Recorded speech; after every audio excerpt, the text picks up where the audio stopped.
తెలంగాణ, జై కేసీఆర్, జోహార్ తెలంగాణ మన వీరులకు, జోహార్ తెలంగాణ మన వీరులకు. కేసీఆర్ గారి నాయకత్వం, కేసీఆర్ గారి నాయకత్వం, కేసీఆర్ గారి నాయకత్వం. జై తెలంగాణ, జై తెలంగాణ, జై తెలంగాణ.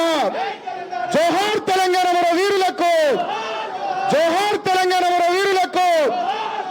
జై కేసీఆర్, జై కేసీఆర్, జై కేసీఆర్.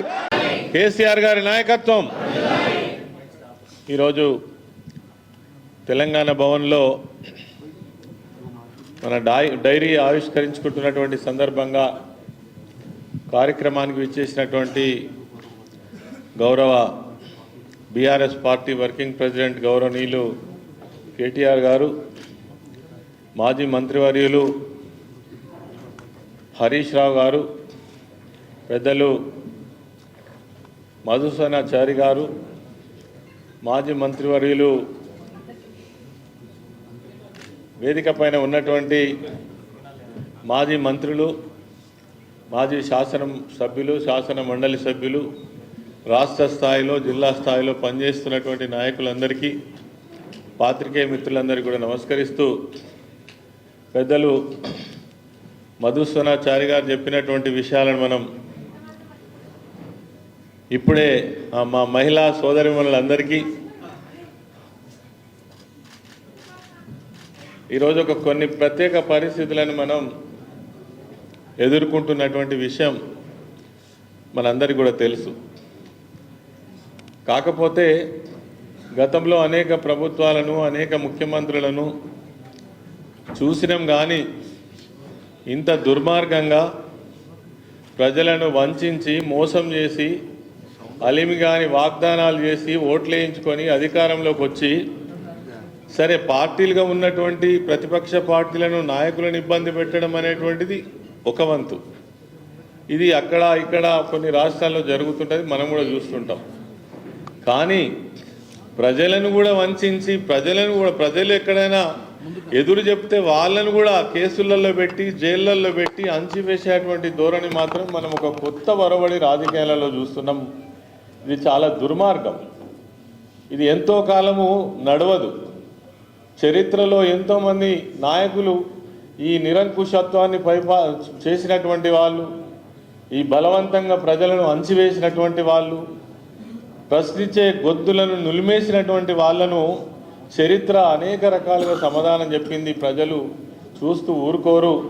సమయం సందర్భం వచ్చినప్పుడు సరైనటువంటి గుణపాఠం చెప్పేటువంటి బాధ్యత కూడా మనం మోటివేషన్ చేసినా చేయకున్నా అన్నీ కూడా గమనిస్తూనే ఉంటారు. ప్రతి విషయాన్ని కూడా ఆ సమయం నిజంగా కూడా కొంత సమయం గడిచిన తర్వాత వస్తుంది కావచ్చు అనుకున్నాం.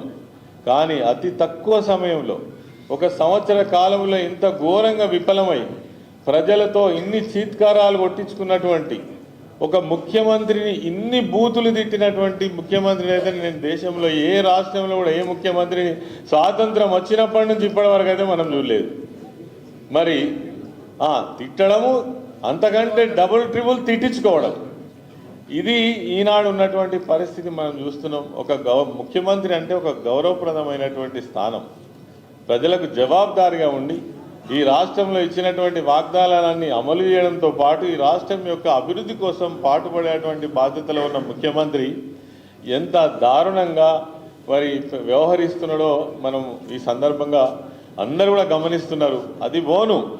ఈరోజు వాళ్ళ ఏం లక్ష్యం అంతా ఒక్కటే, బీఆర్ఎస్ పార్టీని ఎట్లా ఇరుకున పెట్టాలి, కేసీఆర్ గారిని ఎట్లా ఇప్పటికే చేయాల్సినంత బదనాం చేసేందుకు ఇలా ప్రజలు రియలైజ్ అయిపోయి, అయ్యో ఇవన్నీ తప్పులా, మేము నమ్మినవన్నీ తప్పులా, వాళ్ళు చెప్పినటువంటి ఘోరమైనటువంటి అబద్ధాలని ఈరోజు అంటే ఆలోచిస్తున్నటువంటి తరుణంలో పార్టీ నాయకులను ఏ రకంగానైనా ఇబ్బంది పెట్టాలి, కేసులలో ఇరికించాలి, ఎన్నో రకాల నెపం పెట్టాలనేటువంటి ఒక ప్రయత్నం ఏదైతే ఉందో, ఇవాళ ఇప్పటికే ఈ ప్రభుత్వం వచ్చి సంవత్సర కాలంలోనే అనేక రకాల ఆరోపణలు, ఏ ఒక్క ఆరోపణకైనా నిజంగా సాక్ష్యాలు ఉన్నాయా, తప్పులు జరిగినాయా అంటే ఎక్కడ కూడా లేవు.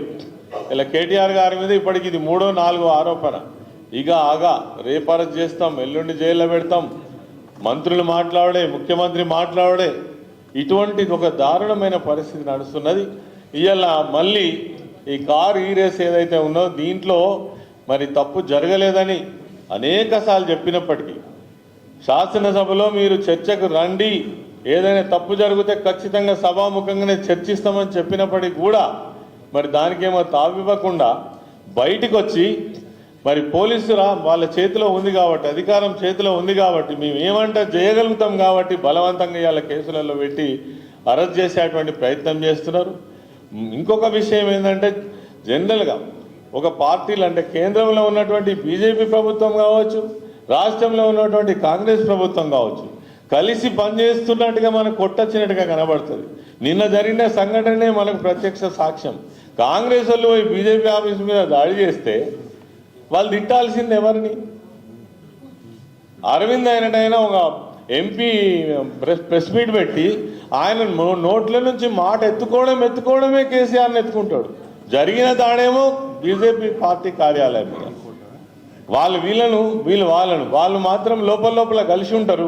ఇలా ఇద్దరికి టార్గెట్ మనం అయినామనేటువంటిది మాత్రం ఖచ్చితంగా ఇద్దరు కలిసి మనను మరి ఎక్కడైనా ఇబ్బంది పెట్టాలనే ప్రయత్నం చేస్తున్నారు. దీన్ని నాయకులుగా కార్యకర్తలుగా మనం మాత్రం ఖచ్చితంగా అర్థం చేసుకోవాల్సిన అవసరం ఉంది. బీఆర్ఎస్ పార్టీకి త్యాగాలు కొత్త కాదు, ఉద్యమాలు కొత్త కాదు, కేసులు కొత్త కాదు. ఈ రకమైనటువంటి ఎన్ని వచ్చినా ఎదుర్కొనేటువంటి శక్తి సత్తా బీఆర్ఎస్ పార్టీకి ఉంది. కేసీఆర్ గారి నాయకత్వంలో, మన యువ నాయకుల నాయకత్వంలో ముందుకు కదులుదామని ఈ సందర్భంగా మనవి చేస్తూ మరి ఈ సందర్భంగా మరి మాట్లాడేటువంటి అవకాశం ఇచ్చినటువంటి పెద్దలకు నమస్కరిస్తూ జై తెలంగాణ, జై కేసీఆర్.